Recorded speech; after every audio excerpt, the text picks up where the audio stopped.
Oke, Assalamualaikum warahmatullahi wabarakatuh. Waalaikumsalam Salam. warahmatullahi Oke, Waalaikumsalam. ini kita akan bicara tentang hal yang paling penting sebenarnya. Kalau sebelum-sebelumnya itu kita bicara tentang persiapan ya. Kita bicara persiapan. Saya perlihatkan lagi. Nah, kemarin itu bicara tentang ini. Mulai dari eh, brand personality. Jadi ini memang persiapan ya. Persiapan sebelum kita kemudian menentukan proses branding tersebut, maka ada baiknya kita mengetahui brand personality kita lebih dahulu agar konten-konten yang berikutnya itu cukup bermanfaat ya, atau menjadi sangat optimal kalau kita posting. Setelah kita mengetahui brand personality-nya, maka kemudian selanjutnya memang belajar bikin content plan. Jadi Mas Alwin sudah share tentang content plan-nya. Kemarin juga saya, Mas Alwin, dan Mas Sandi juga di Kota Pangkal Pinang juga kita share juga secara offline. Dan memang jauh lebih efektif lah ya kalau offline itu. Karena sambil praktek kita bisa tahu apa yang mereka sudah bisa, masa apa yang masih belum. Setelah bisa bikin content plan, maka uh, ada mindset yang harus kita miliki agar konten-konten kita itu menemukan winning kontennya. Jadi winning konten ini semacam konten dengan performance yang tinggi, cukup bagus gitu kan, banyak yang nonton terutama, kemudian engagementnya juga bagus, jadi yang like, yang komen, yang share itu cukup banyak. Dan disebut winning content kalau kemudian konten tersebut, kalau kita ulangi lagi dengan sudut pandangnya agak berbeda gitu kan ya, dengan materi yang berbeda, tapi dengan style yang sama, maka konten itu akan tetap naik kembali. Cukup bagus performance-nya. Lalu kemudian Mas Sandi bicara tentang content production. Content production, beberapa yang diajarkan memang membutuhkan aplikasi Canva yang pro. Dulu sih kita selama 3 tahun terakhir, kita keliling ke banyak kota di Indonesia, saat itu masih gratis. Jadi kita masih banyak bisa exercise gitu kan ya. Di ruangan biasanya dalam kelas cukup cukup ramai untuk itu. Karena memang hampir cukup yang kita bagus-bagus untuk bikin konten itu masih gratis. Cuma sekarang sudah uh, tidak seluruhnya lagi gratis. Beberapa yang biasa kita sarankan pakai itu sudah tidak gratis lagi. Tetapi saya pikir itu investasi yang cukup bagus lah ya.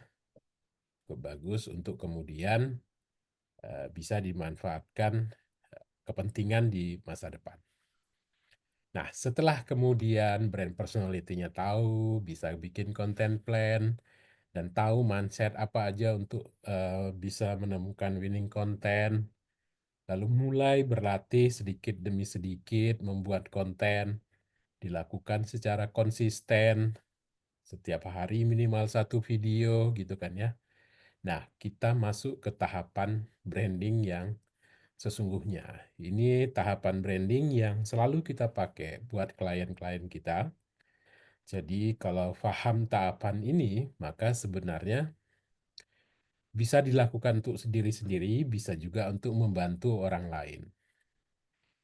Nah, kali aja kan di sini juga beberapa saya lihat ada yang ingin membantu temannya atau kliennya agar nanti di 2029 kalau urusan politik itu bisa cukup berhasil. Akan tetapi saya sudah dari awal saya kasih tahu bahwa urusan branding ini sebenarnya bisa eh, untuk kepentingan macam-macam. Karir terutama gitu kan ya, di pekerjaan, bahkan juga saya sempat handle direksi, salah satu direksi di Transjakarta, karena beliau dikenal sebagai relawannya Pak Anies, maka pada saat Pak Anies sudah selesai, dia sadar otomatis beliau akan digeser. Maka beliau minta bantuan saya agar kemudian branding beliau itu cukup kuat sebagai pakar transportasi. Alhamdulillah, 3 bulan kita handle. Begitu beliau digeser dari perusahaan, karena memang cantolannya beda gitu kan ya, maka beliau langsung direkrut oleh perusahaan transportasi yang cukup besar dari luar, yang juga bisa beroperasi di Indonesia. Nah, itu salah satu kegunaannya. Saya juga menggunakan ilmu personal branding ini, ya, yang tahapan branding ini untuk sebuah kampus. Jadi ada kampus yang boleh dikatakan hampir sekarat karena banyak permasalahan branding yang cukup rusak gitu kan ya, sehingga tingkat kepercayaan masyarakat menjadi sangat rendah. Nah, itu siswanya berkurang sangat drastis.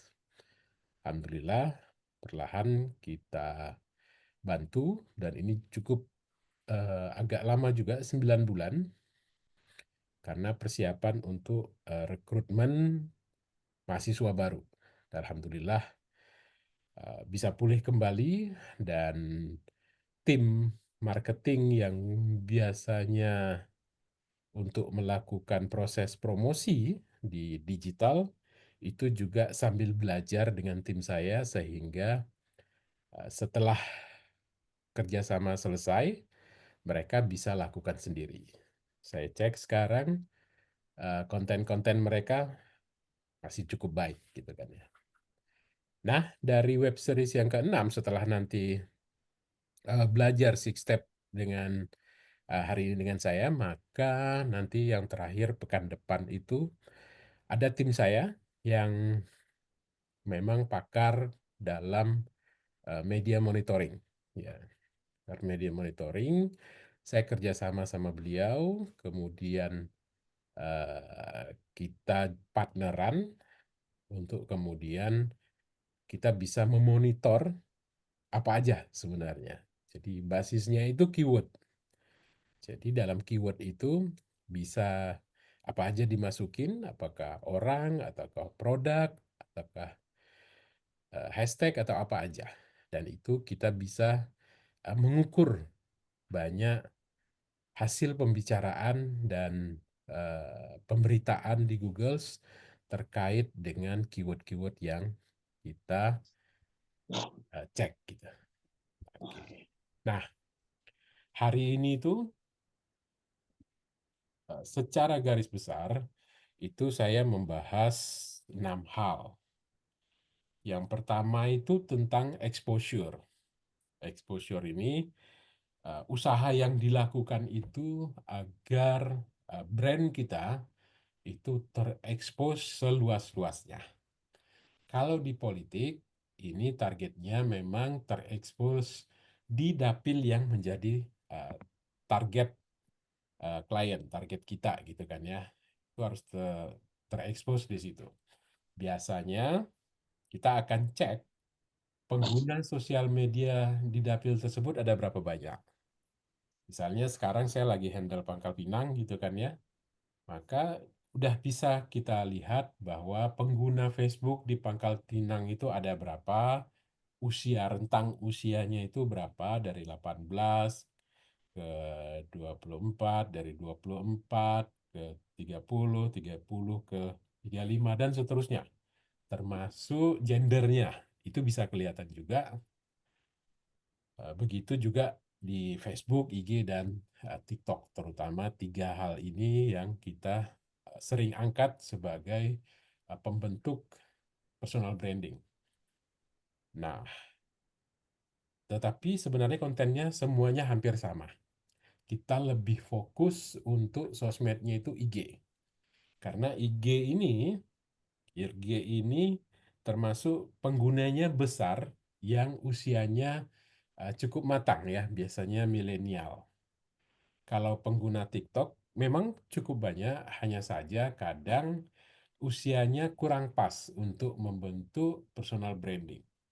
Sedangkan Facebook memang uh, masih tetap banyak dipakai, tetapi uh, kesan pertemanannya itu menjadi sangat kental sebenarnya. Karena Facebook itu memang dari awal diciptakan untuk membangun koneksi pertemanan. Sedangkan di IG itu dibangun untuk personal branding. Makanya kalau di Facebook itu namanya friends jaringannya, kalau di IG itu followers gitu kan ya. Itu yang dikejar. Nah, itu yang menjadi uh, yang kita lakukan. Yang kedua itu awareness. Awareness itu agar brand Anda tadi kalau tadi hanya akun Anda atau nama produk Anda dikenal. Nah, kalau ini jadi brandnya. Brandnya ini juga akan terkait dengan brand personality. Nah, itu akan mulai dikenal di tahap awareness. Memang tidak bisa seluas exposure, karena tidak semua juga tertarik dengan brand kita. Jadi kita juga memilih berdasarkan audiens atau segmen yang menjadi target dari brand kita. Nah, itu di tahapan awareness. Setelah brand kita mulai dikenal, itu masuk ke tahapan ekspektansi yang ketiga. Di tahapan ekspektansi ini, seperti namanya expect gitu kan ya, harapan, itu diharapkan agar brand kita itu mulai di-follow. Jadi alat ukur suksesnya itu followers. Ya, diharapkan para orang netizen yang tertarik menjadi followersnya itu berharap mendapatkan konten-konten yang sesuai brand awal yang kita sudah persiapkan. Itu di tahapan ketiga. Di tahapan keempat, itu proses engagement. Proses engagement ini dilakukan agar followers kita itu mulai aktif, kan ya. Jadi tidak hanya sebagai penonton pasif, diharapkan mereka juga menjadi aktif, syukur-syukur kemudian bersedia men-share atau menduplikasi ulang atau juga kemudian melakukan stitch ya. Jadi sebagian dari konten kita diambil, kemudian dia bangun konten sendiri. Nah, itu luar biasa tuh kalau kayak gitu. Nah, setelah di proses engagement, itu ada komitmen. Nah, dari sini itu diharapkan followersnya itu menjadi pendukung kita. Kalau di politik itu bisa eh, menjadi relawan gitu, persiapan untuk menjadi relawan. Paling tidak secara pribadi mereka akan mendukung atau jadi pemilih. Cuma memang itu masih kurang kuat karena kita mengharapkan lebih dari itu. Misalnya tidak hanya mendukung tapi juga ikut membantu untuk menyebarluaskannya. Nah, itulah pendukung itu yang benar-benar menjadi relawan, baik itu relawan digital maupun relawan di lapangan atau lapangan di TPS. Kalau terkait sama produk, tahapan ini mungkin action yang terakhir ini bisa menjadi sebagai istilahnya itu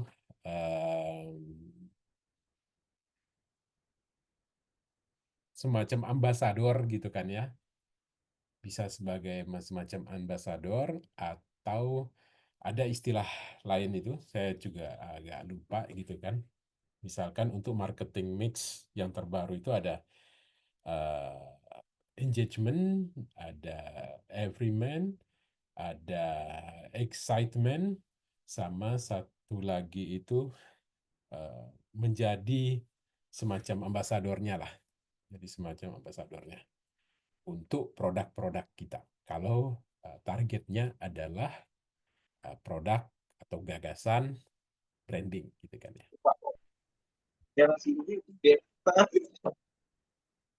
Oke, nah kita masuk tahapan pertama, exposure. Ya, di exposure ini targetnya agar konten kita itu terekspos maksimal mungkin di dapil kita gitu kan ya. Kalau produk mungkin ya agak terluas se-Indonesia. Nah, ini akan lebih mudah tentu ada segmennya. Jadi tidak semua orang di Indonesia harus melihat konten kita, tetapi memang harus ada segmen tertentu.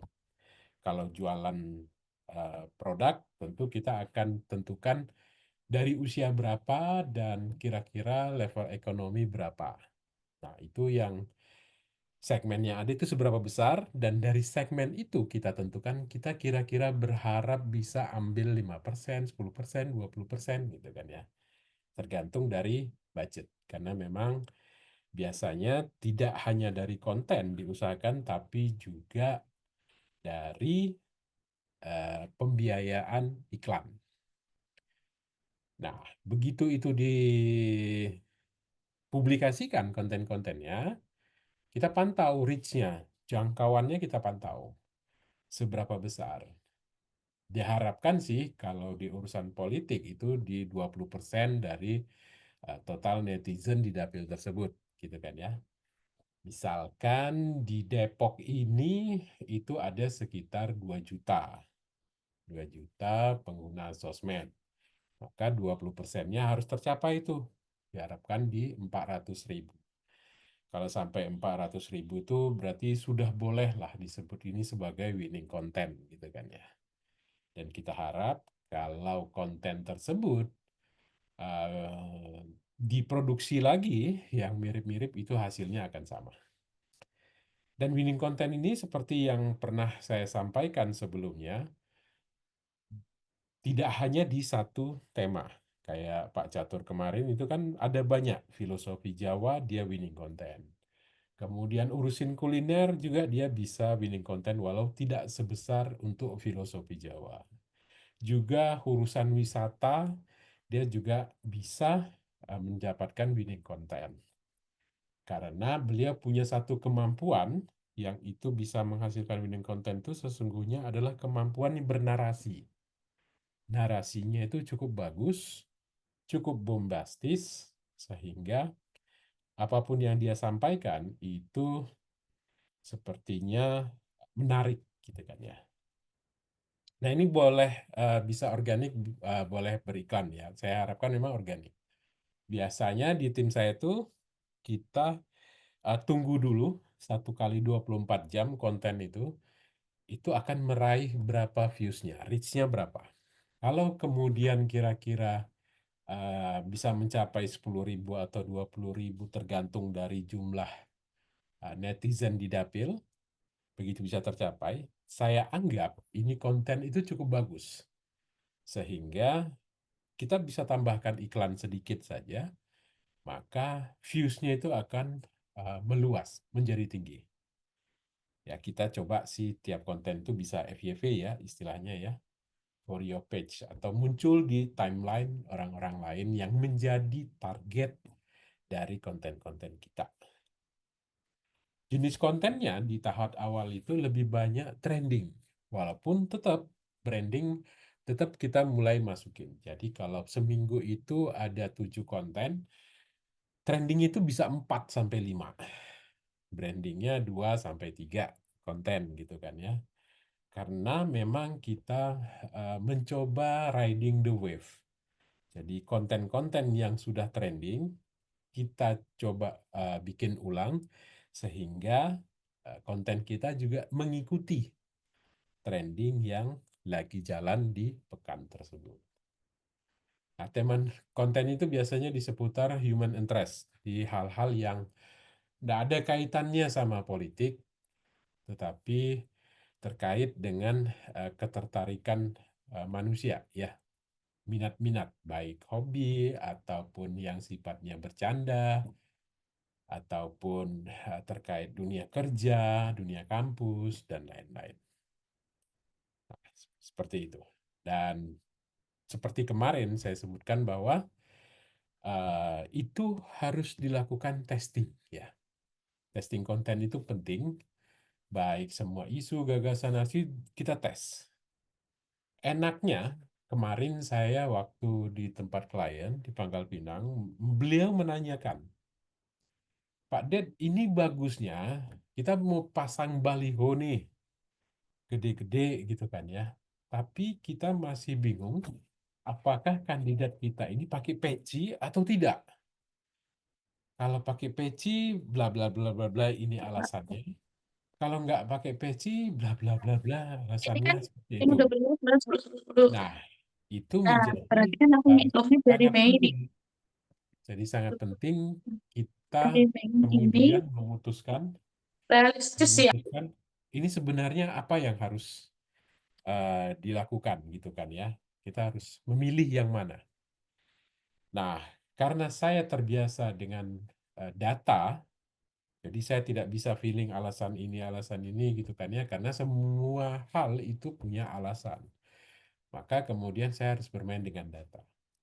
Maka saya usulkan, tampilkan aja dua foto yang sama, dibedakan dengan satu pakai peci atau tidak, dan minta netizen untuk memilihnya. Nah, dari situ kita akan tahu sebenarnya target yang menjadi target audiens kita itu tertariknya di mana. Apakah kliennya, kandidatnya pada saat pakai topi, pakai peci, atau tidak pakai sama sekali. Semuanya punya alasan. Tetapi kita kembalikan lagi ke audiens, cocoknya yang mana. Nah, begitu berhasil dapat, itu kemudian bisa diproduksi secara offline. Nah, banyak hal lain yang bisa dilakukan seperti itu, entah pilihan warna, warna desain baliho, pilihan baju, gitu kan ya, pilihan kemudian tata letaknya, itu bisa ditanyakan ke netizen, dilakukan testing. Dan kalau hasil testingnya itu di dunia maya, di netizen, ada hasilnya dan cukup signifikan perbedaannya, maka saya yakin kalau itu dibuat juga di offline, hasilnya juga akan bagus. Jadi kita biarkan netizen yang akan memilih, gitu kan ya. Nah, ini eh, yang berikutnya penting itu adalah diamati proses engagement dan demografi viewers. Karena dari situ kita akan sesuaikan kira-kira kalau kontennya memang yang banyak nonton adalah wanita, kita harus tahu penyebabnya apa. Kalau kemudian wanita, kita harus cek lagi itu di usianya berapa. Sehingga dari kita bisa punya dapat gambaran sebenarnya masalah apa yang membuat mereka tersebut itu tertarik dengan konten kita. Nah, itu bisa salah satu sebagai usaha untuk mendapatkan winning content. Ini contohnya kan, Mas Irfan Aulia. Sayangnya beliau pindah-pindah dapil waktu itu, sehingga apa yang sudah dilakukan sebelumnya di dapil yang awal itu uh, menjadi tidak begitu berguna di dapil lainnya. Ini saya lihatkan videonya. Jadi ceritanya habis interview nih, nanyain, kamu mau gaji berapa katanya gitu. Gua bingung juga gitu. Mau jawab lebih takut kelebihan, mau jawab kurang takut kurang juga gitu. Ya udah, aku jawab aja tuh. Samain aja kayak bapak kata gua. Ditampol gua. Sering tanya ya ketika wawancara kerja mau gaji berapa. Nah ini Mungkin kemarin sudah sempat ya lihat videonya. Kalau kemarin itu dijelaskan video ini tentang tipenya. Ini kan stage. Jadi menggabungkan video-video yang trending yang pernah ada. Lalu kita naikkan. Kita naikkan untuk kemudian kita harap views-nya juga tinggi. Dan itu memang berhasil. Saya hanya menjelaskan bahwa tidak hanya stick, itu adalah konten-konten trending.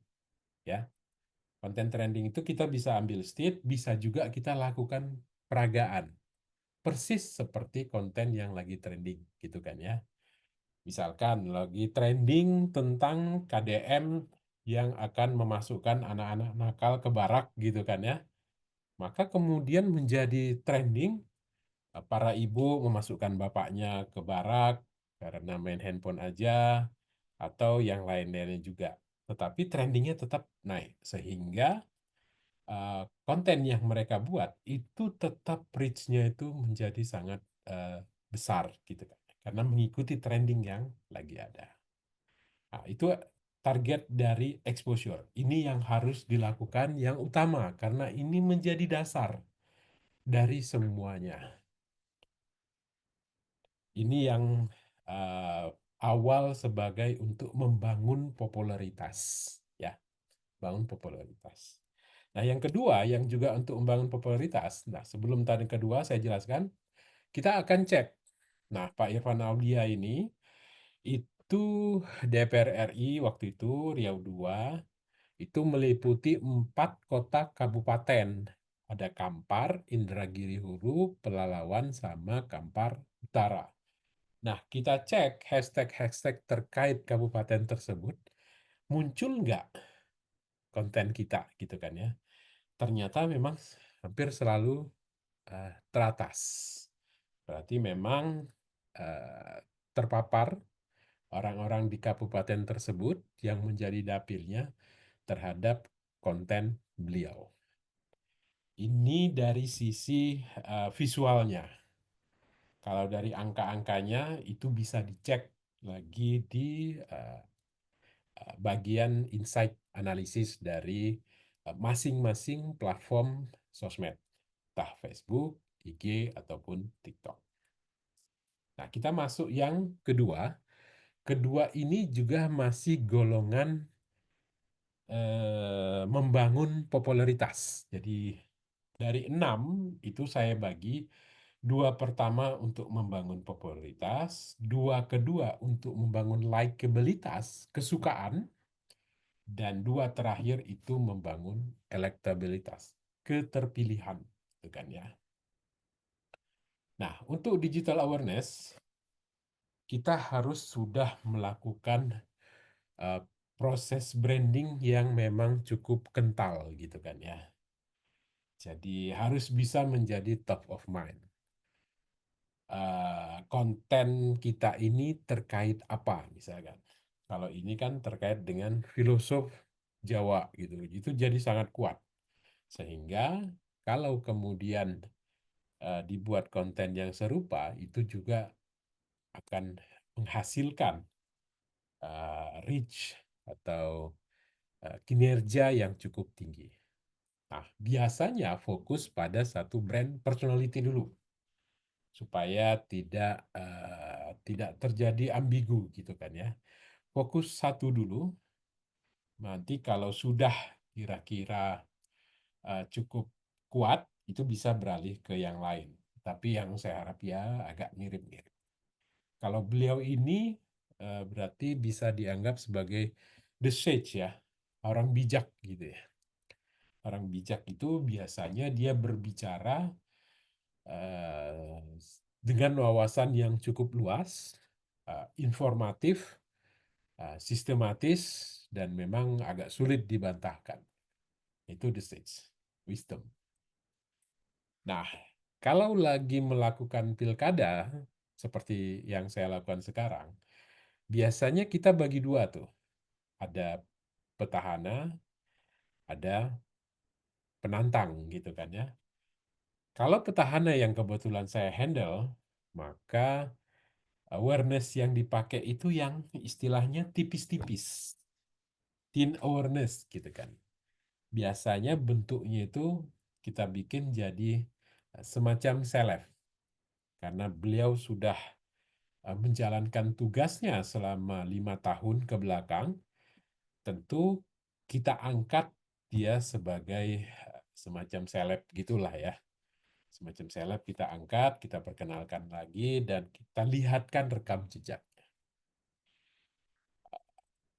Aktivitasnya yang banyak kita juga perlihatkan. Itu untuk petahana. Tapi kalau penantang ini karena penantang jadi konsultannya juga jadi lebih tertantang gitu kan ya. Itu istilahnya thick awareness. Jadi awarenessnya yang cukup tebal gitu ya, cukup tebal. Nah, di sini kita harus menampilkan kandidat yang visioner gitu ya, kandidat yang visioner, yang kemudian menggunakan banyak sekali pesan-pesan penting, kandidat yang kemudian menjelaskan banyak program yang akan dijalankan gitu kan ya. Kalau yang petahana tentu ya dia tinggal memperlihatkan program yang udah jalan tuh hasilnya itu seperti apa. Tapi karena penantang belum pernah melakukan program tersebut, maka dia harus mencoba meyakinkan bahwa maaf, bahwa ini bisa jalan dengan sangat bagus dan dan uh, akan bisa sukses dan sangat berguna buat orang-orang yang akan memilih beliau. Nah, itu penantang. Dan apa yang harus biasanya dilakukan konten-konten tersebut itu bisa istilahnya collab ya, kolaborasi dengan influencer di daerah tersebut. Kemarin juga saya melakukan pelatihan terhadap 25 influencer untuk bisa membantu tim yang membantu kandidat yang sedang saya handle. Kemudian bisa juga menggunakan tokoh berpengaruh, terutama kalau tokoh berpengaruh itu walaupun dia nggak punya akun sosial media, tetapi orang-orang yang pengguna sosial media di daerah tersebut itu sangat mengenal beliau. Nah, itu penting.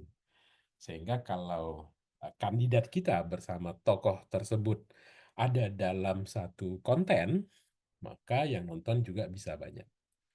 Nah, perlu diingat bahwa pemilihan influencer dan tokoh berpengaruh itu harus sesuai dengan brandingnya. Jadi ke brand personality itu harus disesuaikan. Karena menjadi apa istilahnya? Memperkuat branding kita bahwa influencer dan tokoh berpengaruh tidak harus punya brand personality yang sama dengan kita. Enggak. Tetapi dengan keberadaan mereka itu membuat brand personality kandidat kita itu semakin kuat. Nah, itu yang perlu diperlihatkan. Misalkan sebenarnya influencernya ini dia uh, dia lebih the lover gitu kan ya, the lover gitu. Sedangkan yang kandidat kita itu the sage, orang wisdom. Nah, influencernya bisa memperlihatkan uh, ketertarikannya pada kandidat kita yang the sage ini. Cara memperlihatkan ketertarikan itu adalah brand personality the lover. Tetapi kemudian alasan dia menyukai ketertarikan itu bisa memperlihatkan bahwa karena ini Bapak wawasannya luas, segala macam, bla bla bla, yang itu mempertegas brand personality sebagai the sage gitu. Nah, itu yang perlu dilakukan. Kalau di sini jenis kontennya yang paling kuat itu harus branding. Trendingnya masih boleh ada gitu kan ya. Juga kalau terkait udah masalah politik, hal politik juga boleh mulai dilakukan. Jadi misalkan dalam seminggu ada 7 konten, yang brandingnya itu bisa 4. Yang trendingnya 2, yang politiknya 1. kita mulai memperkenalkan kalau memang nanti targetnya untuk mencapai amanah di politik. Dan tema kontennya bisa terkait dengan amanah, ya. Brand personality apapun itu bisa terkait dengan amanah, baik amanah untuk jabatan tertentu atau bicara tentang amanah sebagai manusia, gitu kan ya. Itu apa yang harus ditampilkan. Nah, ini kayak contohnya mungkin udah lihat yang Mas Catur kemarin ya. Nah, buat yang belum lihat bisa lihat lagi. Kenapa dalam bahasa Jawa itu tidak ada spesifik kata mereka, wong-wong kae, tapi kan bukan satu kata. Artinya itu rekaan. Mengapa tidak ada yang spesifik? Karena menurut saya orang Jawa itu hidupnya itu kan paguyuban, kebersamaan gitu ya. Orang Jawa itu pantang orang ketigakan orang lain gitu. Paling jauh itu orang ketiga tunggal, itu dia itu DWE, tapi mereka itu kan jauh dan memisahkan kita dengan banyak orang itu tidak dimaui. Orang Jawa itu maunya ya guyup, maunya ya bareng-bareng, tidak ada yang terpisah, apalagi jumlahnya banyak seperti mereka. Mohon maaf ya kalau yang sebelumnya udah rajin ikut sampai webinar kelima udah pernah ngelihat, tapi memang ada beberapa yang baru ngelihat di webinar kelima ini. Next, kita masuk ke kelompok likabilities. Jadi bagaimana membangun kesukaan.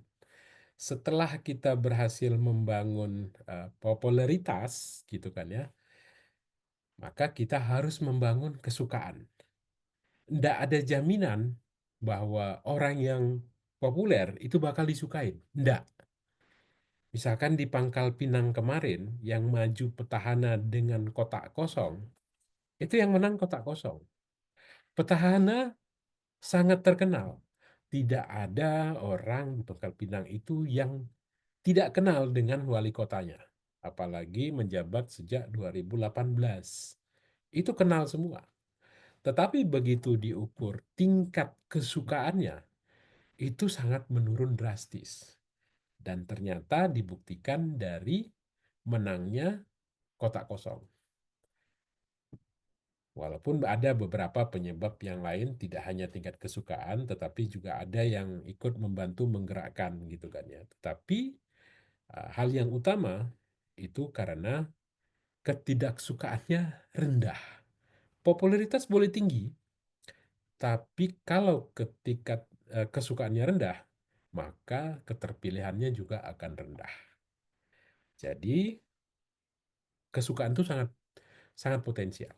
Kebetulan klien yang saya handle ini tingkat kesukaannya tinggi, tapi tingkat popularitasnya masih sangat rendah. Jadi orang yang mengenal dia itu nggak nyampe 60%. Sekian, 50 berapa gitu kan ya, nggak nyampe. Dari 400 orang yang ditanya dalam survei. Hanya sekian, nggak nyampe 60%. Tetapi setiap orang yang mengenal dia hampir dipastikan suka.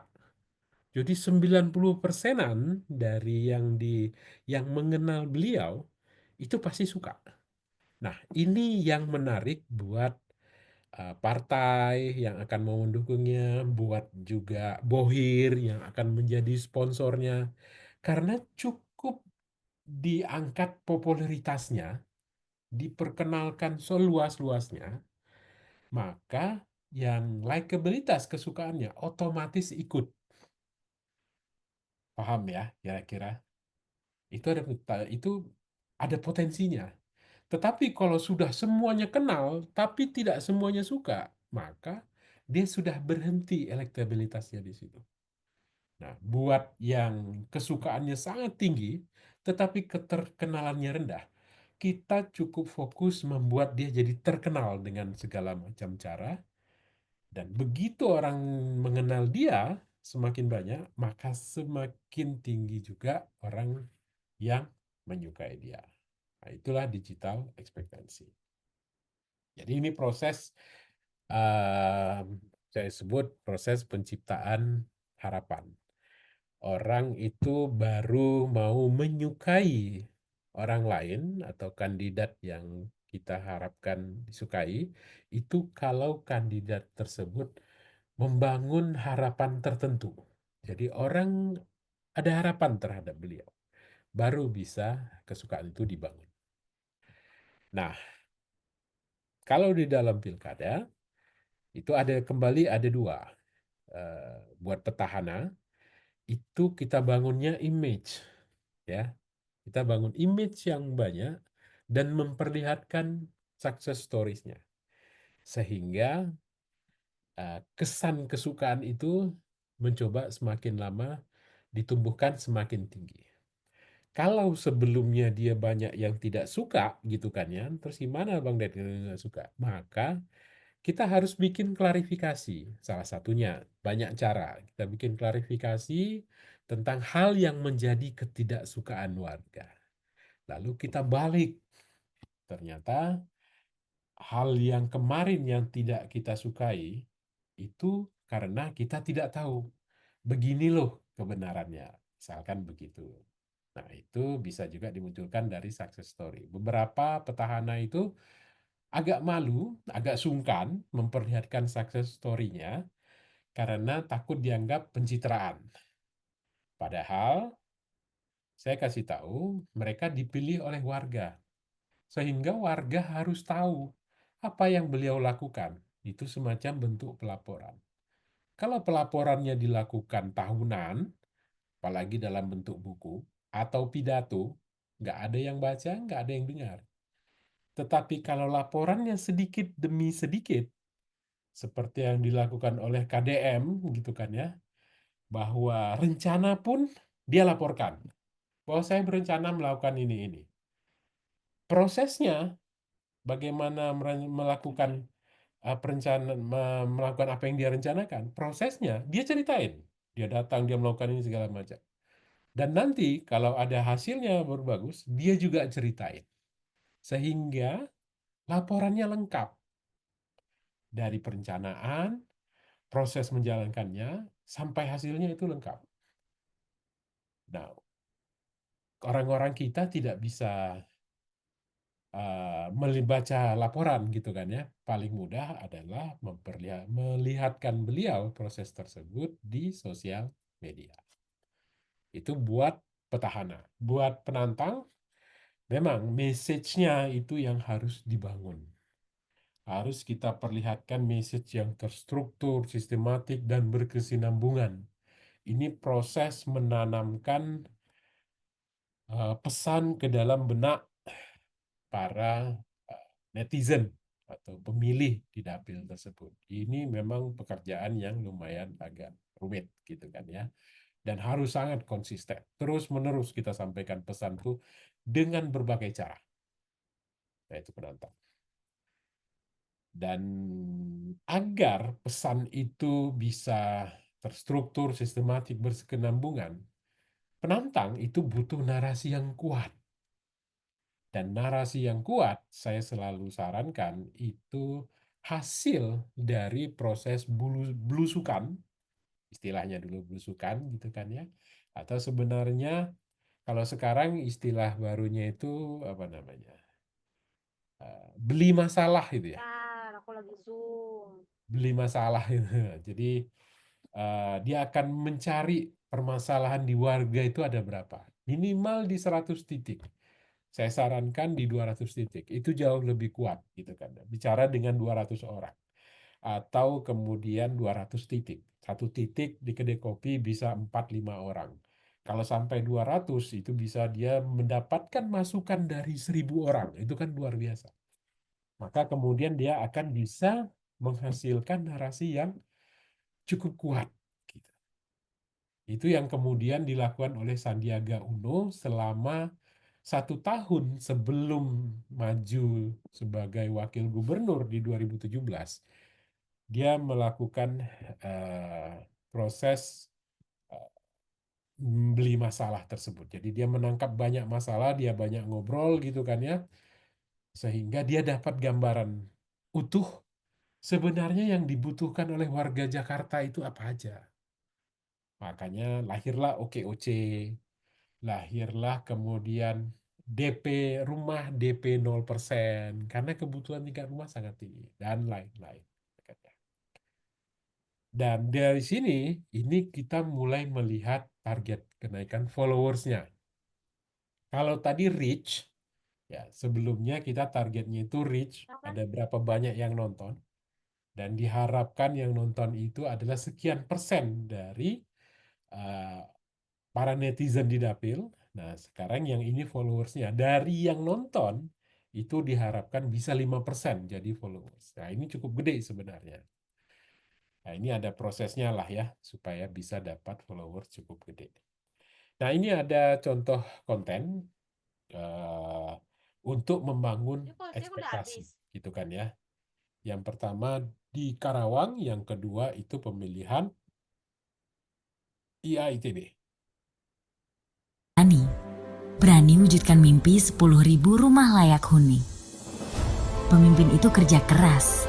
Cekas buktinya, hantarkan cita-cita melalui Karawang Cerdas. Pemimpin itu kerja nyata.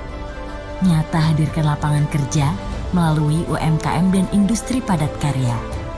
Pemimpin itu yang mampu lanjutkan pembangunan untuk kita semua.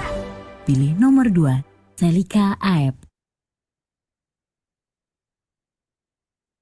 Yang Selika AF di 2020, ini 2021.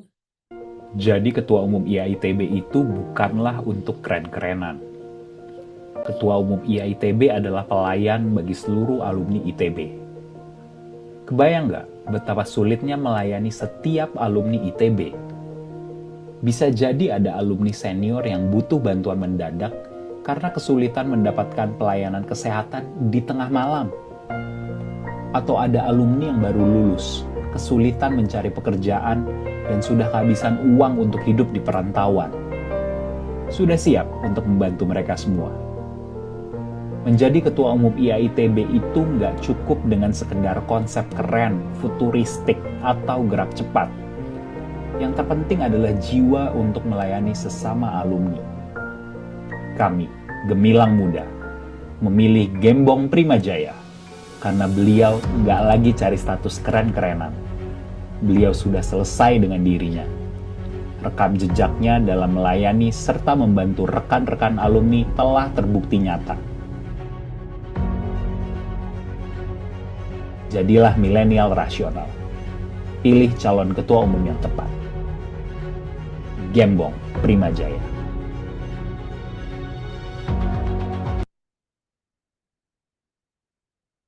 Nah, sebentar lagi juga sudah ada lagi nih IAITB yang baru.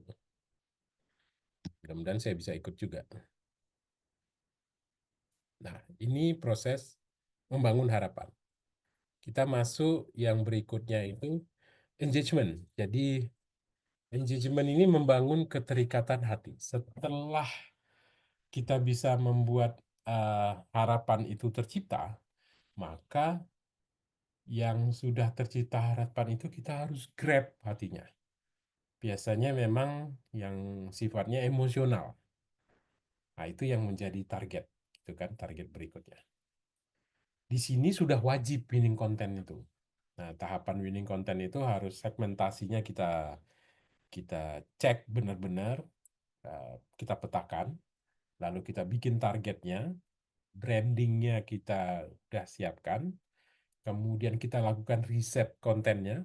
Nah, selama riset konten itu kita bangun storytelling agar muncul keterikatan hati, biasanya sifatnya emosional. Lalu lakukan evaluasi, hasilnya seperti apa.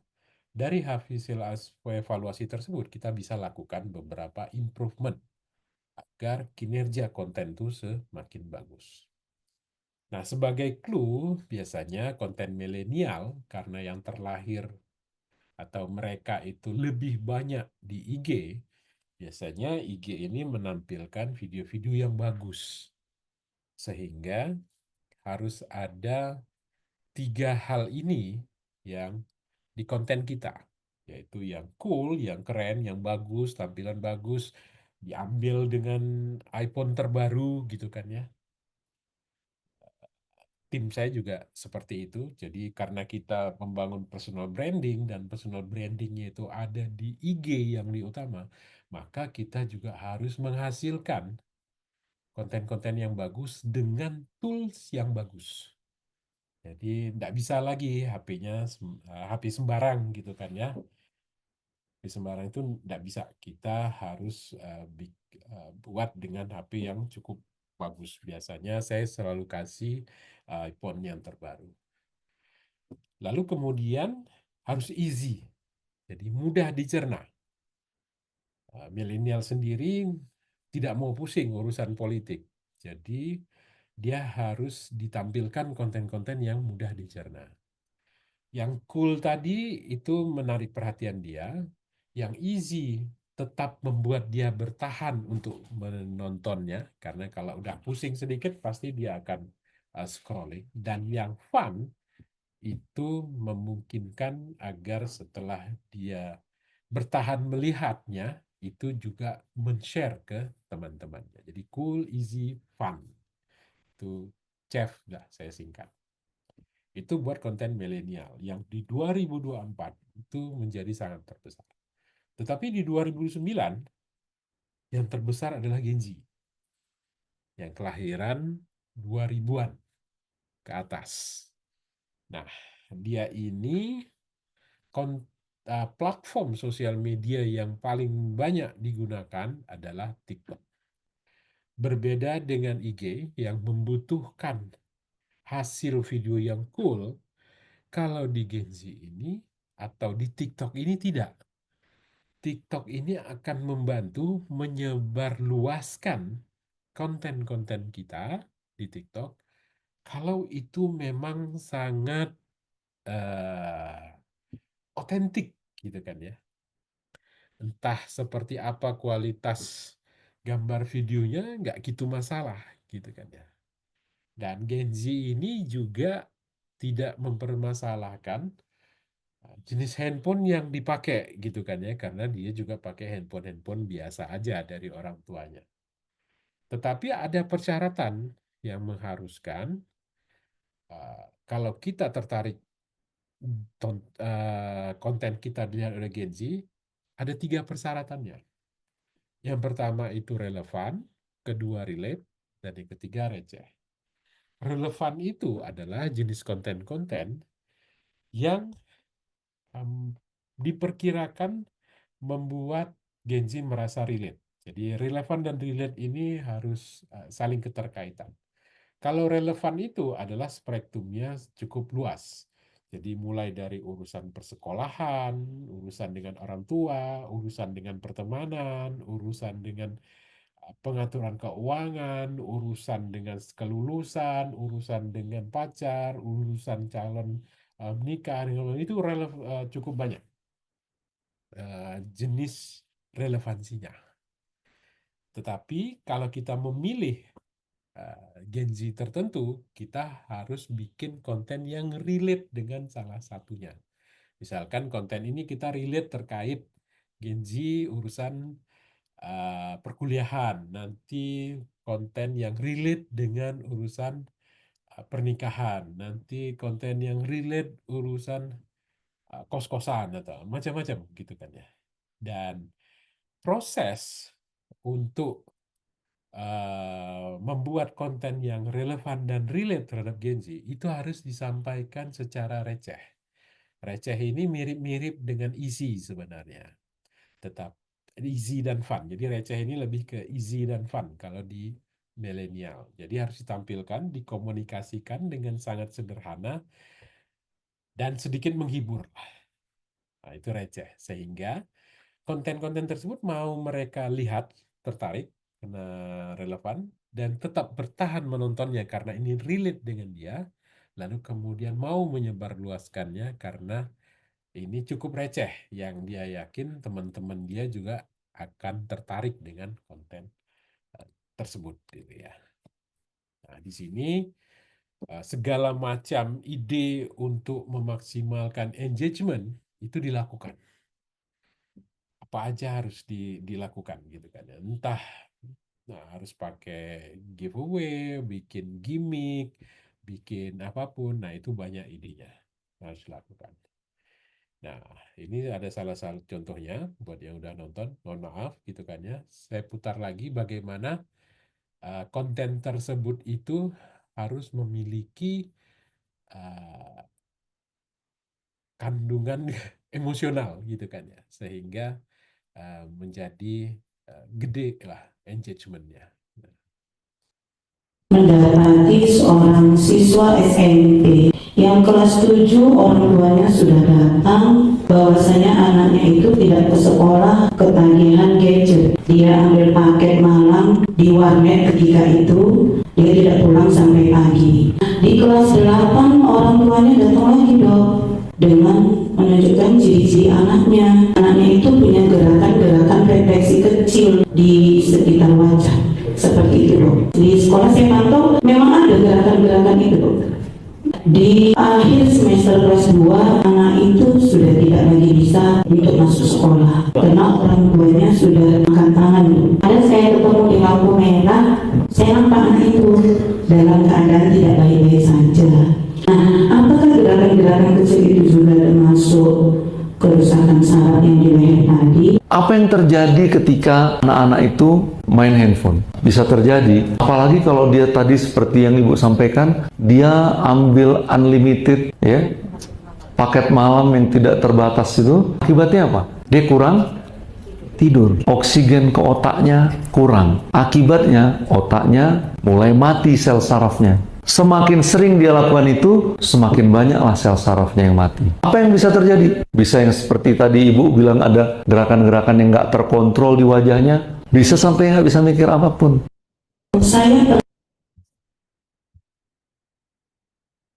Itu proses engagement. Jadi ini untuk membangun kesukaan, ya, likability. Tadi ada sebelumnya itu ekspektasi, kemudian engagement. Nah, kita masuk ke kelompok electability. Yang pertama itu adalah komitmen. Dan kita baru bisa masuk ke tahapan komitmen kalau 4 step sebelumnya itu dianggap sudah berhasil. Nah, biasanya kandidat itu suka nggak sabar gitu kan ya. Saya akan menunda dulu melakukan proses digital commitment kalau 4 step sebelumnya itu belum berhasil. Nah, yang menjadi target di komitmen ini adalah bagaimana caranya kemudian kita yang sudah tertarik, sudah berharap, sudah terikat secara emosional hati, itu diajak untuk menjadi relawan digital yang nanti ikut membantu mempromosikan konten-konten kita. Minimal like, comment, share. Itu sederhananya. Tetapi saya berharap bisa jauh lebih tinggi, yaitu dengan membuat konten sendiri tentang kandidat kita, tentang produk kita, gitu. Kayak affiliate lah ya di produk. Nah, target relawannya itu diharapkan 1% dari followers. Kalau bisa lebih bagus lagi, gitu kan. Tetapi 1% juga lumayan berat. Kalau sampai dia 50.000, 1% aja udah 500 kali ya. 1% 5, iya, 0,5 gitu kan. Berarti 500 followers, 500 relawan. Itu cukup besar menurut saya. Dan butuh manajemen relawan. Ya, jadi mulai proses mengkoleksinya, kemudian mengedukasinya seperti yang kemarin saya lakukan, melakukan pelatihan, kemudian kita kasih arahan supaya mereka melakukan sesuatu yang kita inginkan, kita eksekusi. Nah, kita kontrol juga apa hasil konten-konten eksekusi mereka itu, kita kontrol, pastiin itu sesuai dengan branding kandidat kita, pastiin juga tidak akan bikin blunder. Lalu kita selalu monitor, sebenarnya dimonitor hasilnya setiap minggu, lalu kalau ada yang bagus itu diappreciate. Nah, Di-appreciate dan bentuknya macam-macam, termasuk salah satu appreciate itu adalah jadi bisa sering ketemu dengan kandidatnya. Itu ada meet up gitu kan. Meet up ini penting secara rutin dilakukan 2 minggu sekali atau 3 minggu sekali, paling lama sebulan sekali, sehingga keterikatan hati antara relawan dan kandidat itu cukup kuat, sehingga benar-benar paham dengan apa yang menjadi pikiran, gagasan, ataupun keinginan dari kandidat. Lalu nanti relawan ini akan melakukan declare. Jadi mereka akan bikin komunitas online sendiri. Jadi ya declare nanti dari relawan ini, relawan ini, relawan ini. Nah, relawan ini kita bisa tetapkan juga, kita bisa tentukan berdasarkan daerahnya. Biasanya kita kumpulkan relawan digital ini, itu dikasih alamatnya. Dia di kelurahan mana gitu kan ya. Nah, dari kelurahan itulah kita sarankan dia bangun komunitas relawan di sana yang sebenarnya hanya online. Tetapi ada namanya, kemudian nanti kelak melakukan deklarasi bahwa kami komunitas ini dari kelurahan ini mendukung Bapak ini menjadi wali kota atau bupati. Targetnya itu ke situ, di situ komitmen. Dan untuk memperkuat ya, influencer dan tokoh itu, kalau kemarin itu sebelum-sebelumnya itu cukup memperlihatkan kesukaan terhadap tokoh. Nah, kalau ini influencer dan tokoh-tokoh yang punya pengaruh itu melakukan declare. Jadi ada film declare, dia declare, walaupun tidak bersama kandidat kita, dia akan declare bahwa saya ini mendukung Pak ini untuk jadi wali kota dan berharap kota kita begini, begini, begini. Nah, itu yang dilakukan. Dan konten itu bisa kita angkat yang sifatnya spontan. Jadi kalau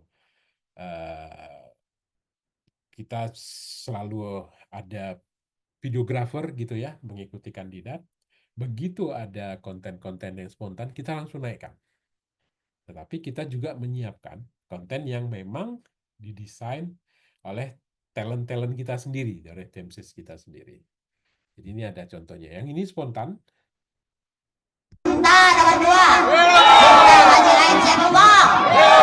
Mari kita sukseskan Karawang yang lebih baik. Alhamdulillah.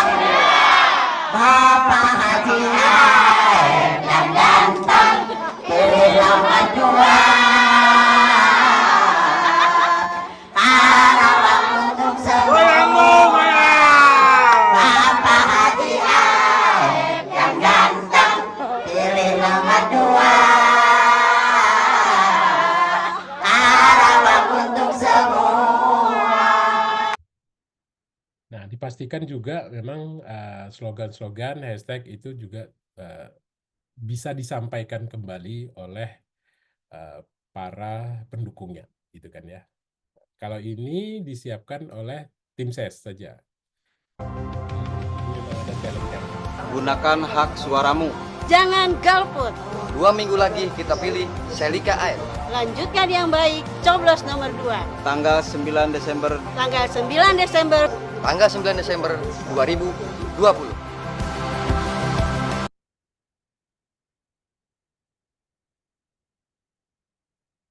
Yang terakhir itu digital action.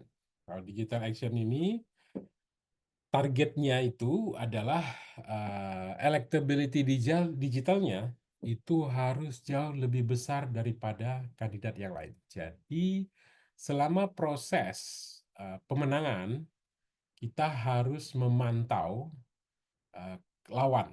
Itu sebabnya ada media monitoring untuk selalu mantau pergerakan lawan di sosial media dan pemberitaannya.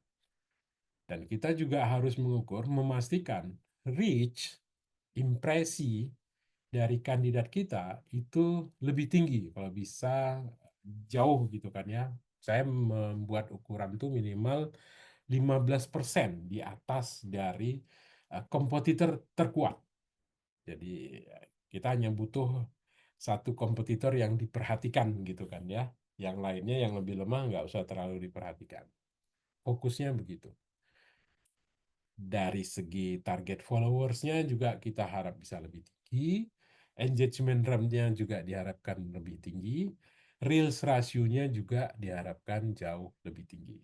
Jadi yang nonton-nonton videonya itu dibandingkan dengan followers kita, itu reels ratio itu harus lebih tinggi.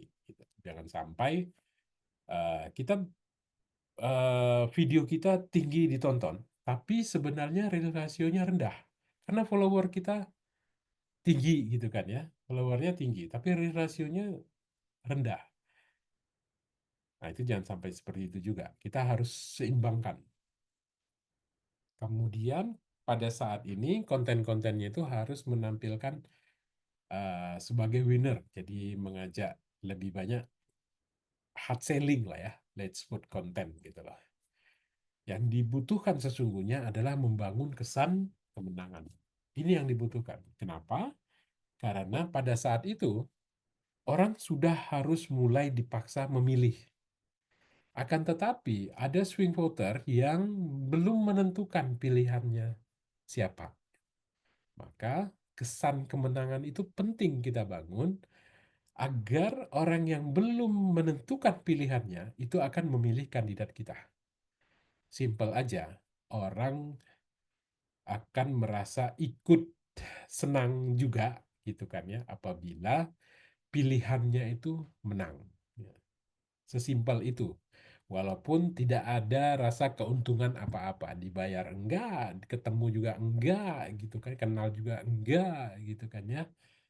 Tetapi kalau dia memilih yang menang, dia ada rasa senang juga gitu kan ya bahwa pilihan gue tepat. Nah, pilihan gue menang gitu kan.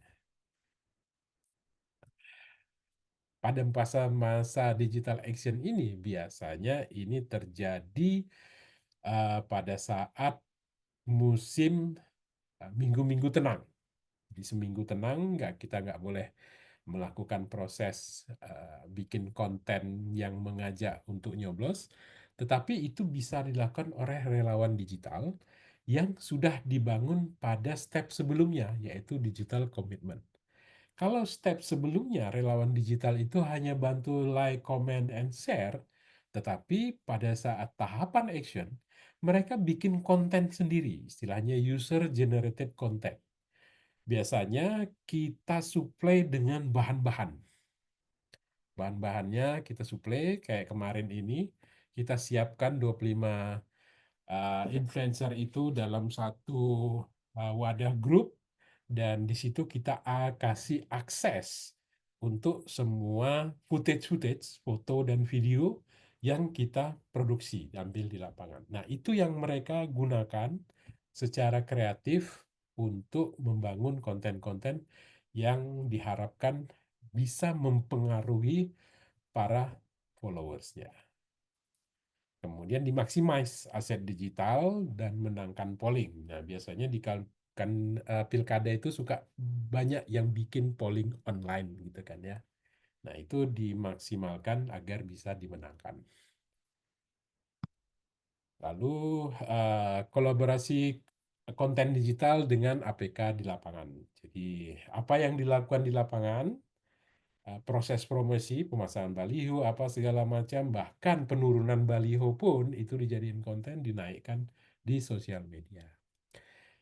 Begitu juga sebaliknya, hal-hal yang kita sebarluaskan di sosial media, hashtagnya segala macam, itu bisa kita kerjakan di lapangan. Misalkan bawa spanduk, yang hashtagnya itu kita ambil dari yang populer di sosial media, atau membuat kaos-kaos yang memiliki hashtag atau tagline yang memang sudah berhasil di sosial media. Dan yang terpenting itu adalah mengukur semua indikator kemenangan. Yang itu adalah yang diukur itu yang target pertama tadi itu, digital electability. Itu semuanya diukur. Pengalaman saya dari 2012, saya selalu mengukurnya, sehingga saya bisa mengetahui sehari atau 2 hari, bahkan seminggu sebelum pencoblosan, kalau tidak ada perubahan signifikan, itu langsung ketahuan. Sebelum pencoblosan saya sudah tahu bahwa siapa yang bakal menang. Itu sebabnya dari dulu KTP dia selalu punya tagline bahwa kemenangan di sosial media adalah refleksi kemenangan di bilik suara. Dan itu selalu terbukti. Belum tahu sih rumus matematikanya seperti apa gitu kan ya, tetapi itulah yang terjadi. Nah, salah satu contoh konten yang kira-kira bisa membangun kesan kemenangan adalah seperti ini.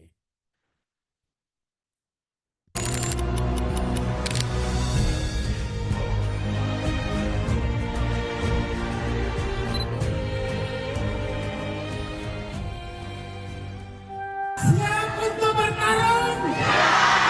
Membela kebenaran? Kita harus mampu memilih pemimpin-pemimpin yang baik. Karena itu kita menghadirkan Prabowo Solida dan Pak Edi. Kita tidak butuh para koruptor memimpin Sumatera Utara dan Medan. Kemiskinan kita harus lawan. Semangat kepahlawanan kita tunjukkan pada hari ini memilih pemimpin yang baik, bersama-sama kita menuntaskan kemiskinan sehingga kita memperoleh kemerdekaan yang hakiki. Jadi itu akunnya Dr. Sofyan Tan. Sofyan Tan ini DPRD Dapil Sumatera Sumut 1, ya, Sumatera Utara Dapil 1, itu meliputin Kota Medan dan beberapa kota di sekitarnya, dan suara dia kalau nggak salah itu 300 ribuan. Jadi cukup solid gitu kan ya, sehingga dia yang dijadiin juru bicara pada saat kampanye terbuka, kampanye akhir, agar paling tidak pemilihnya dia itu tetap konsisten untuk memilih kandidat kita gitu. Oke, itu dari saya. Mudah-mudahan ada manfaatnya. Sekarang kita bisa diskusi, ngobrol, kira-kira apa nih yang kita bisa ambil manfaatnya buat rencana-rencana teman-teman semua ke depannya.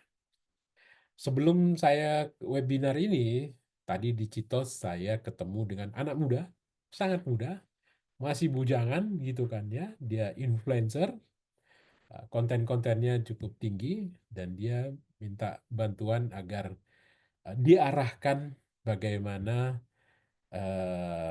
persiapan dia untuk menjadi wali kota di kelahirannya sendiri, di kota kelahirannya sendiri. Itu tahun 2029. Ya, agak panjang, 2 jam kita ngobrol di Citos, tapi kemudian saya tidak bisa terus melanjutkan karena harus saya menyiapkan webinar ini. Dia berharap bisa ketemu lagi, dan kita sudah tadi sudah diarahkan kira-kira apa saja yang harus dibuat, dan yang dibuat tuh jangan berurusan dengan politik karena akan mudah sekali terbaca lawan. Karena dia tidak bermain di politik untuk tahap sekarang, maka dia bikin gerakan. Dan gerakan yang dia bikin, dia usulkan juga menurut saya cukup bagus, itu bisa dijalankan dan punya efek nanti terhadap elektabilitas beliau. Itu dari saya. Kalau ada pertanyaan, monggo silakan. Bisa raise hand, bisa ketik juga, nggak apa-apa.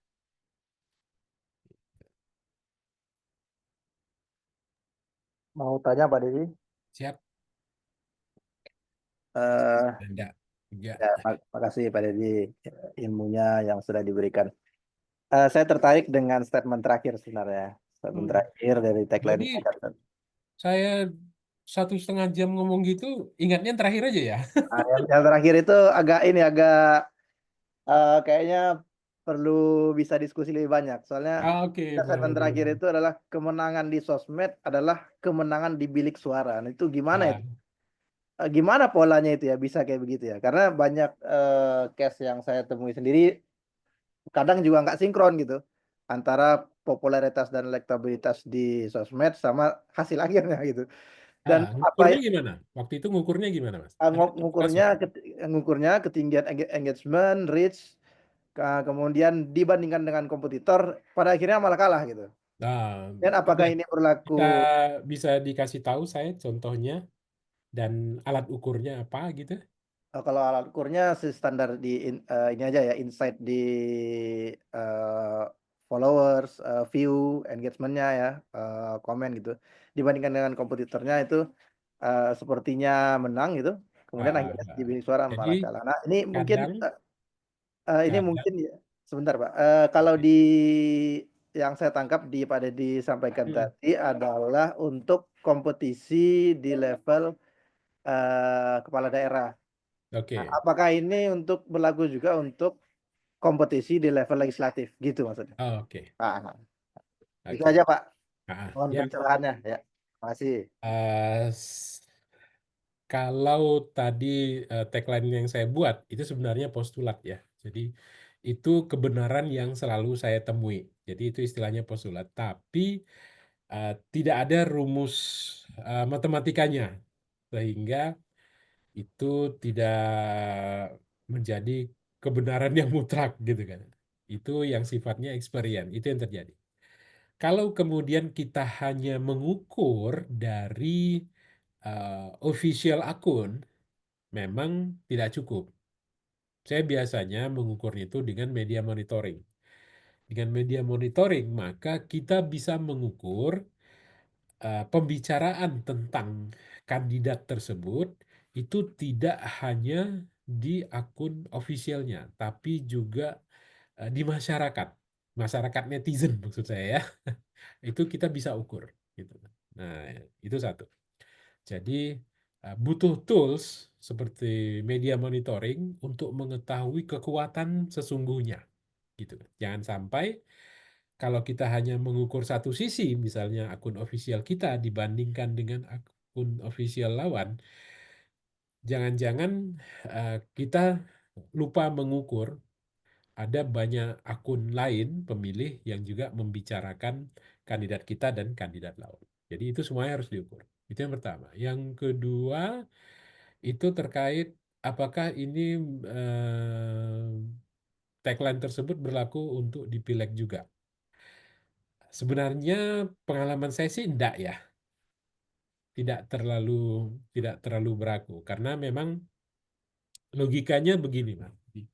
Kalau dalam satu dapil itu ada 1 juta DPT, maka kalau di pilkada itu kita harus dapatkan setengah 500 plus 1 lebih gitu. Intinya lebih dari yang lain. Untuk itu memang pembicaraannya digital electability-nya harus lebih besar dari yang lain. Itu dibandingkan. Akan tetapi di pileg tidak berlaku seperti itu. Kayak Depok aja ya, Depok 1,6 juta pemilihnya, tetapi untuk menjadi anggota legislatif di kota Depok sendiri misalkan hanya butuh 5.000. Jadi kalaupun dia nggak pakai sosmed masih memungkinkan gitu kan ya. Masih memungkinkan asalkan dia rajin jalan 2 tahun sebelumnya ketemu orang satu persatu dikumpulkan databasenya sampai dapatlah diharapkan ketemu sampai 10.000 pemilih dan berharap dan pemilihnya menjanjikan oh ya saya akan pilih Bapak nanti gitu kan ya. Nah itu masih bisa. Dan fungsi sosmed memang untuk membantu yang mau memilih kita itu menginformasikan ke orang lain itu dengan memperlihatkan sosmednya aja. Nah, itu di pileg gitu. Termasuk di level-level yang lainnya. Tetapi kalau di pilkada, nggak bisa. Pilkada itu istilahnya zero sum game. Kalau nggak dia yang menang, kita yang menang. Tetapi di pileg, kita bisa menang. Yang lain dari partai lain juga bisa menang. Teman satu partai juga bisa menang gitu kan. Jadi bukan zero sum game. Gitu. Di pilkada harus zero sum game. Sehingga itu yang kemudian bisa diukur di bilik suaranya dengan kekuatan di sosmednya. Kira gitu, Mas Puja. Siap. Terima kasih Pak. Monggo, ada yang mau nanya yang lain? Oh, nanya Bang Dedi. Siap.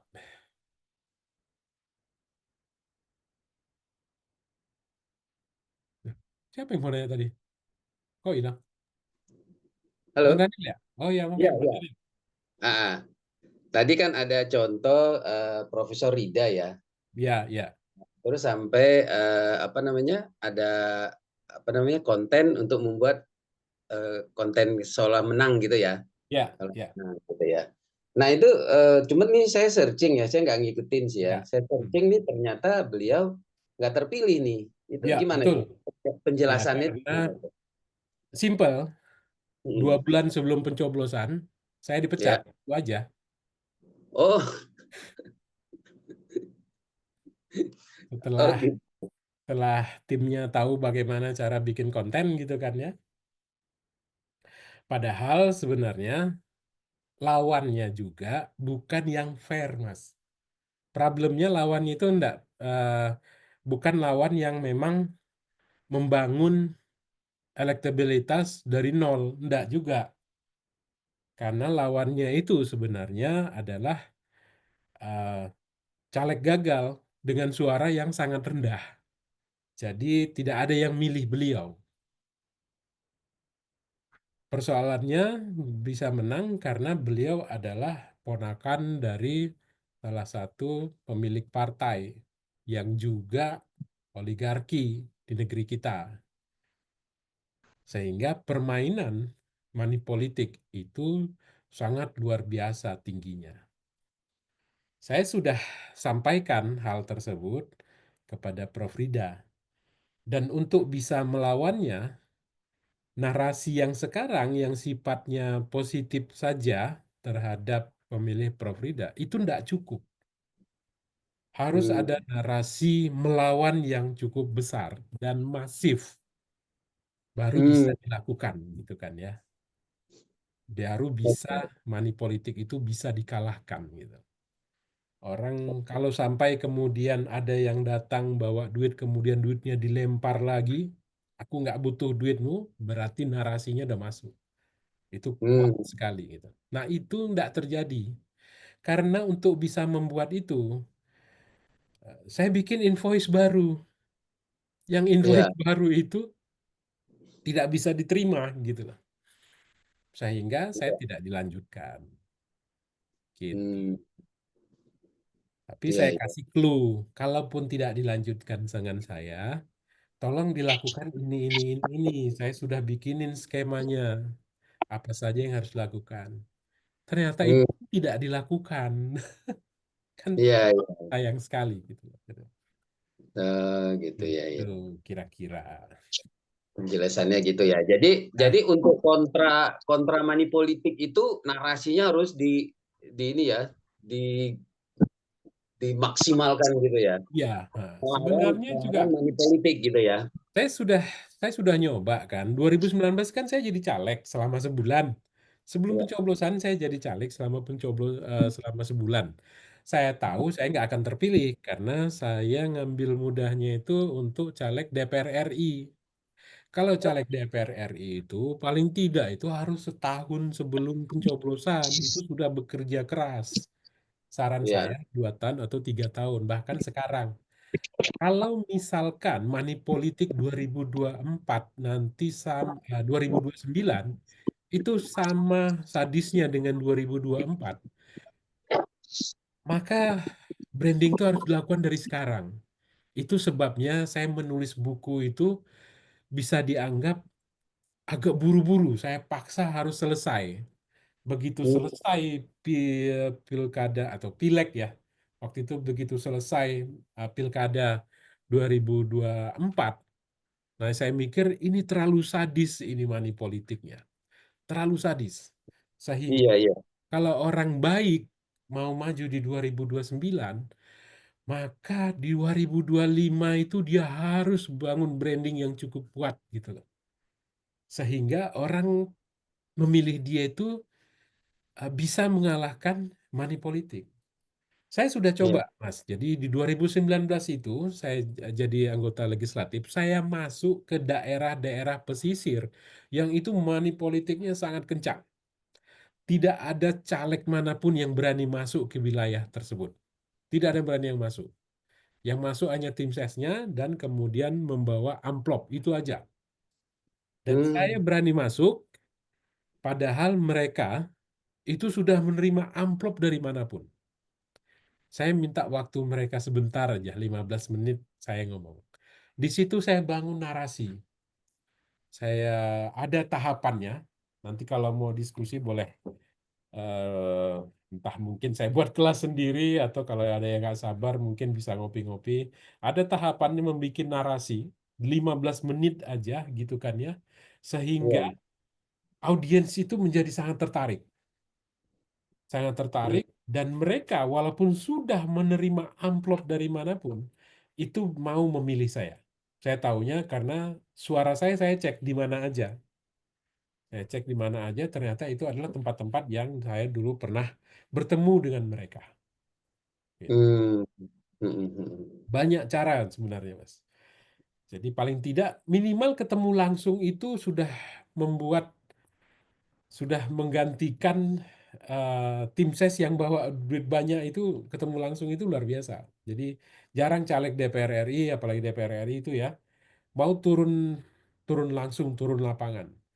Dan kalau mau turun, ketemu langsung, itu apresiasi dari masyarakat itu sangat tinggi. Walaupun mereka mendapatkan amplop dari yang lain. Tetapi akan sangat menjadi loyal mereka itu kalau kita bawa narasi yang sangat bagus gitu. Narasinya sangat bagus. Itu yang menggugah mereka, menginspirasi mereka bahwa kemudian apa yang akan mereka pilih nanti bisa merubah masa depan. Kalau enggak mereka, bisa anak cucu mereka. Atau paling tidak buat warga di kota tersebut. Gitu kira-kira. Ya. Oke. Oke, makasih. Ada pertanyaan dari chat, Pak. Chat ya, chat. Dari Mbak Hasna, dari Surabaya. Oke. Apa yang ditanyakannya? Mohon izin untuk bertanya, bagaimana sebaiknya sikap kami sebagai tim media dari seorang tokoh apabila kami telah menyusun dan mengonsep konten plan berdasarkan latar belakang serta analisis benchmark yang relevan dengan profil tokoh yang tersebut. Namun tokoh yang bersangkutan merasa keberatan untuk melakukan proses produksi konten tersebut dan pada akhirnya permintaan kontennya by request yang kurang sesuai dengan benchmark yang relevan dengan profil tokoh tersebut. Ya, ini permasalahan yang sering sekali dialami oleh tim internal dari tokoh tersebut. Karena memang tim internal itu biasanya sangat muda gitu kan ya. Dianggap kurang begitu pengalaman sehingga usulan-usulannya itu kadang suka diabaikan gitu kan ya. Tergantung selera dari tokoh tersebut. Ada dua cara sebenarnya untuk meyakinkan tokoh tersebut. Cara yang paling mudah adalah menghadirkan konsultan yang dihormati oleh tokoh tersebut. Nggak harus saya ya. Itu menghadirkan untuk meyakinkan bahwa konten yang ingin diproduksi ini sangat penting dan sangat membantu elektabilitas beliau kelak.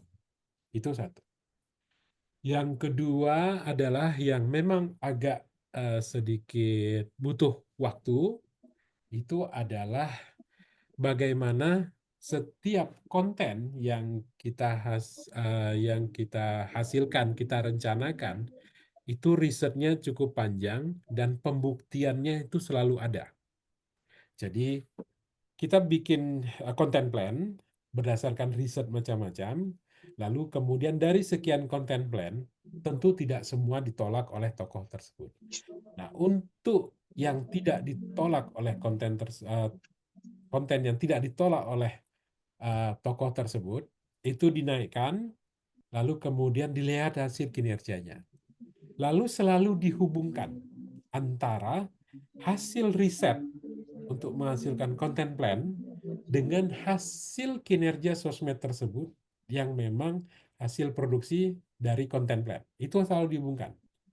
Jadi selalu diperlihatkan bahwa kalau kita bikin konten berdasarkan konten plan ini, dan konten plan ini berdasarkan evaluasi ataupun hasil riset, dan semuanya harus angka-angka, ya.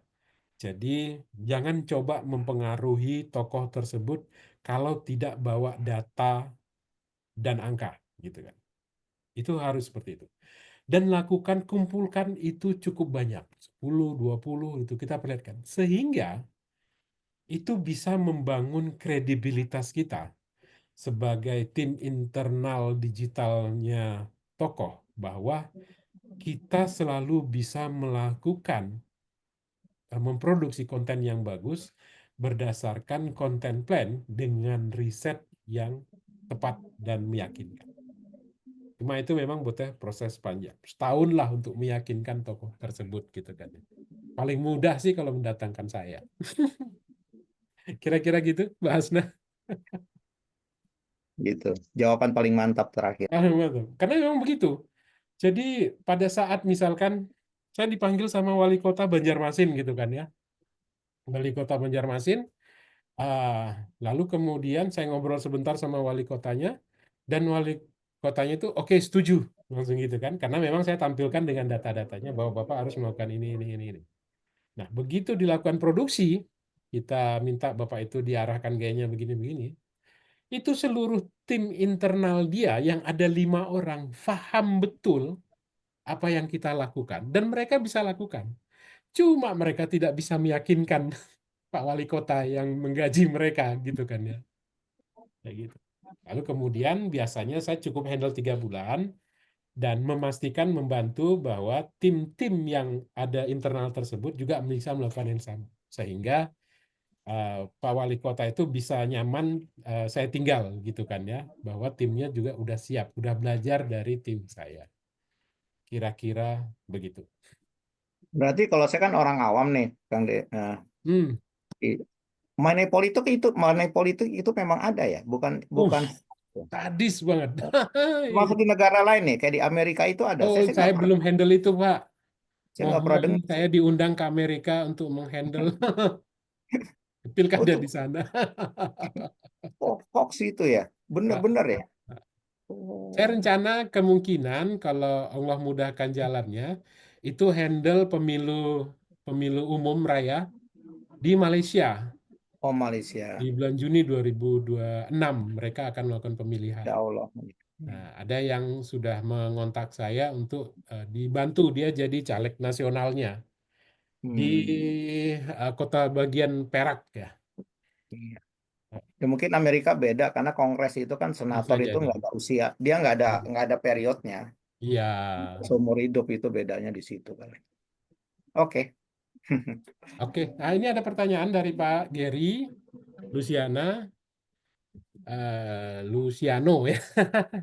Bagaimana dampak fenomena kepala daerah viral? Apakah daerah lain juga harus meniru gaya kepemimpinan kepala daerah viral tersebut? Padahal archetype setiap orang berbeda. Apakah harus melakukan penyesuaian atau tetap pada perencanaan? Artinya, apakah membuat konten sesuai yang disukai market atau natural?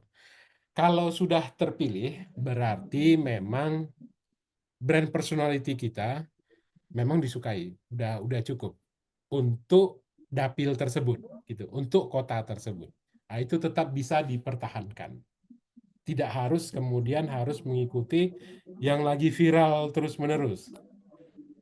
Beliau sendiri itu membangunnya belasan tahun. Brand personality yang mereka bangun beliau itu belasan tahun, dan itu udah sangat natural. Kalau kita memaksakan diri untuk mengikutinya, padahal brand personality itu beda, nah, itu agak sulit nanti. Nanti naturalis kita itu kurang muncul dengan bagus. Gitu. Tetapi kalau belum menjadi pejabat, ya nggak apa-apa sih. Bisa rubah-rubah sedikit yang kira-kira. Tapi disesuaikan bukan dengan daerah lain.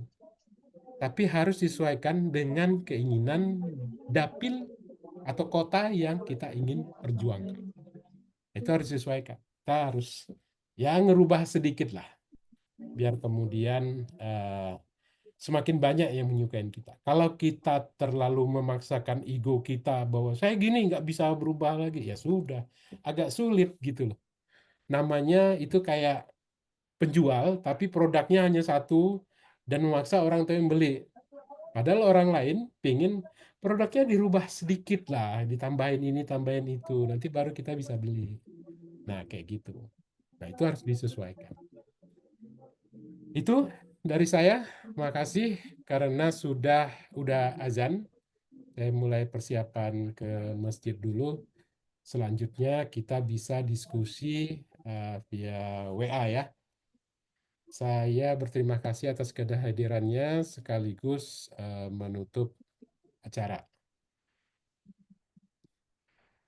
Ini perlu foto nggak? Oke, kita ada permintaan dari Bu Nisa untuk berfoto. Silakan dibuka. Dibuka. Oke. Dalam hitungan ketiga ya. Yang nggak bisa buka juga nggak apa-apa. 1, 2, 3. Oke, terima kasih. Terima kasih. Hadirannya, makasih ya. Siap. Saya permisi. Assalamualaikum warahmatullahi wabarakatuh. Waalaikumsalam warahmatullahi Bang Widodo. wabarakatuh. Assalamualaikum.